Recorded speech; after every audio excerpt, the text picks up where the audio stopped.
بسم الله الرحمن الرحيم. الحمد لله رب العالمين، وبه نستعين على أمور الدنيا والدين، وأصلي وأسلم على المبعوث رحمة للعالمين، نبينا وسيدنا محمد وعلى آله وصحبه أجمعين.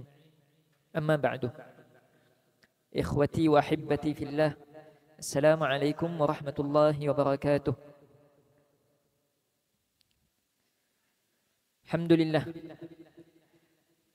kita sebagai hamba-hamba Allah Subhanahu Wa Taala maklum bahawasanya di antara prinsip-prinsip yang penting yang perlu kita pegang dalam kehidupan kita adalah untuk kita pastikan bahawasanya kita sentiasa berada dalam tahap peningkatan.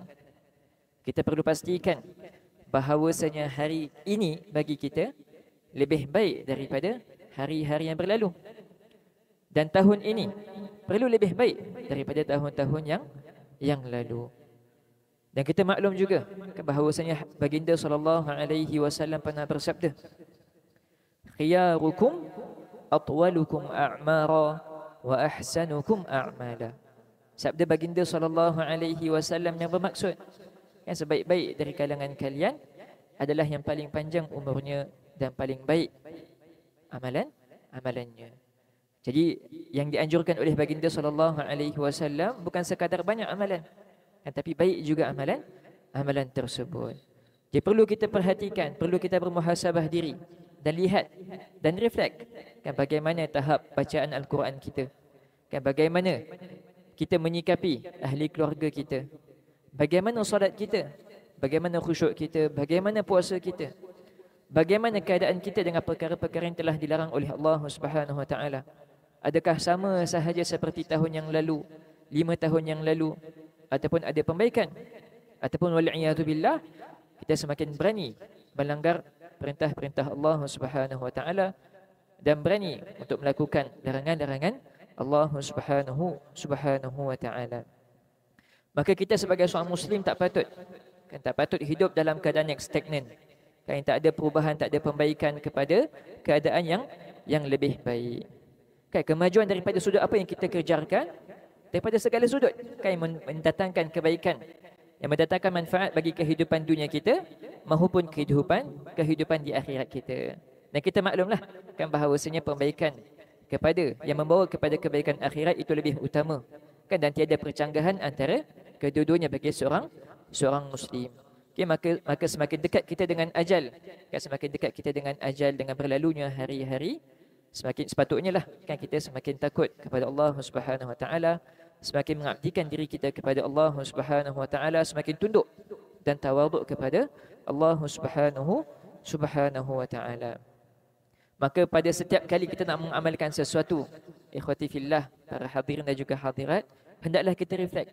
Kan, sebelum kita laksanakan sesuatu, kita lihat, kan, kita ingatkan diri kita tentang kepentingan perkara yang kita nak buat. Kemudian setelah kita selesaikan, kita reflect.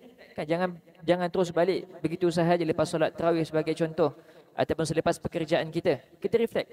Sama ada telah kita laksanakan sebaiknya mengikut kemampuan kita ataupun tidak.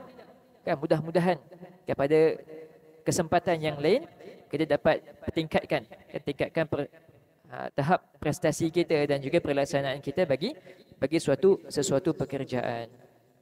Kemudian dalam kita nak memajukan diri kita, janganlah kita majukan diri kita secara bersendirian. Kan, tak kira lah sama ada dari sudut duniawi kita ataupun aspek pengibadatan kita. Jadilah kita ejen kebaikan-kebaikan yang membawa perubahan positif kepada persekitaran kita, kepada orang-orang yang ada di sekeliling kita. Ada ungkapan dari seorang sastrawan, beliau telah berkata, idza lam tazid syai'an 'ala ad-dunya, idza lam tazid syai'an 'ala ad-dunya, sekiranya kamu tak datangkan apa-apa, kamu tak tambahkan apa-apa dalam dunia ini, kan, tak kiralah dalam keluarga kita ke teman-teman kita dan sebagainya, kunta anta zaidan 'ala ad-dunya, kamulah orang yang ekstra dalam dunia. Kewujudan kamu dan ketiadaan kamu tak ada beza dalam kehidupan orang. Okay, jadi hendaklah kita jadi orang-orang yang membawa keberkatan, membawa manfaat bagi orang di sekeliling kita, kan, terutama ahli keluarga kita yang kecil, ibu ayah kita, anak-anak kita, orang rumah kita dan sebagainya. Kemudian setelah itu kalau dikurniakan taufik oleh Allah Subhanahu Wa Taala, kita kembangkan kan dan taburkan manfaat kita kepada yang lain. Dan aspek ini memberi manfaat kepada ahli masyarakat yang lain, ini merupakan sebahagian daripada agama kita.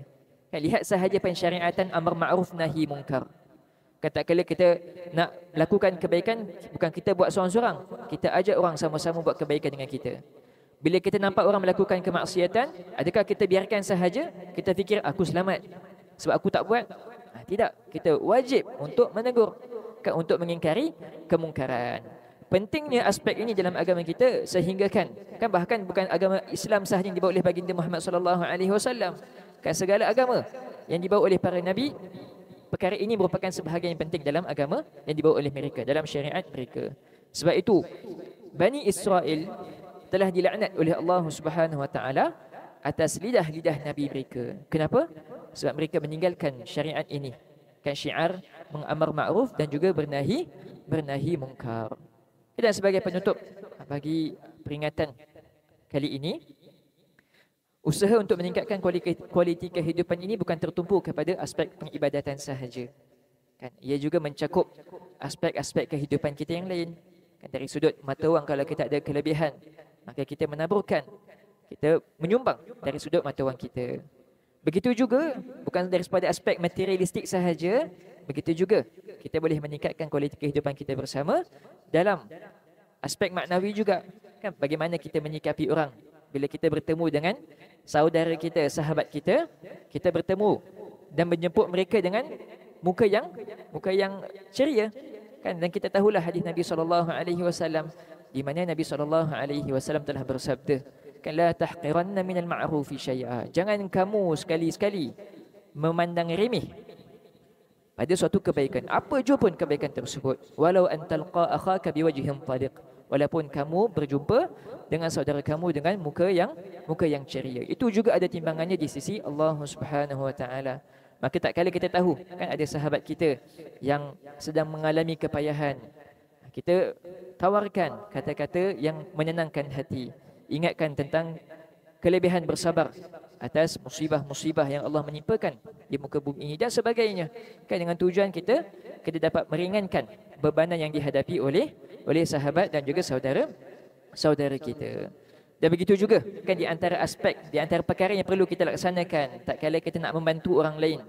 Kadang-kadang kita nak nampak orang dalam kesempitan kewangan, kita tak ada wang kelebihan untuk bantu. Tapi apa yang boleh kita lakukan? Kita berdoa untuk mereka, kan, mendoakan bagi mereka. Ini semua kita boleh laksanakan. Kan, setiap daripada kita boleh laksanakan. Tak kala kita tahu ada sahabat kita yang kurang sihat, ataupun ibu kepada sahabat kita, ayah kepada sahabat kita yang kurang sihat, sahabat kita sendiri mengalami kepayahan kewangan sebagai contoh. Kan, kalau kita tak dapat mampu, tak dapat nak ubati dan sebagainya, apa yang kita boleh laksanakan adalah kita boleh berdoa kepada Allah Subhanahu Wa Taala agar Allah angkat cabaran yang dihadapi oleh sahabat kita, dan kita juga berdoa agar sahabat kita tersebut sentiasa berada dalam keridaan Allah Subhanahu Wa Taala dalam setiap fasa cabaran tersebut. Tak kala menghadapi kepayahan, sentiasa bersabar dan redha akan ketentuan Allah Subhanahu Wa Taala, dan dia tidak mencemuh Allah Subhanahu Wa Taala dalam pentadbiran, dalam urusan pentadbirannya. Wallahu taala a'la wa a'lamu bis-shawab. Wa sallallahu ala nabiyyina Muhammadin wa ala alihi wa sahbihi wasallam. Walhamdulillahi rabbil alamin. Assalamualaikum warahmatullahi wabarakatuh.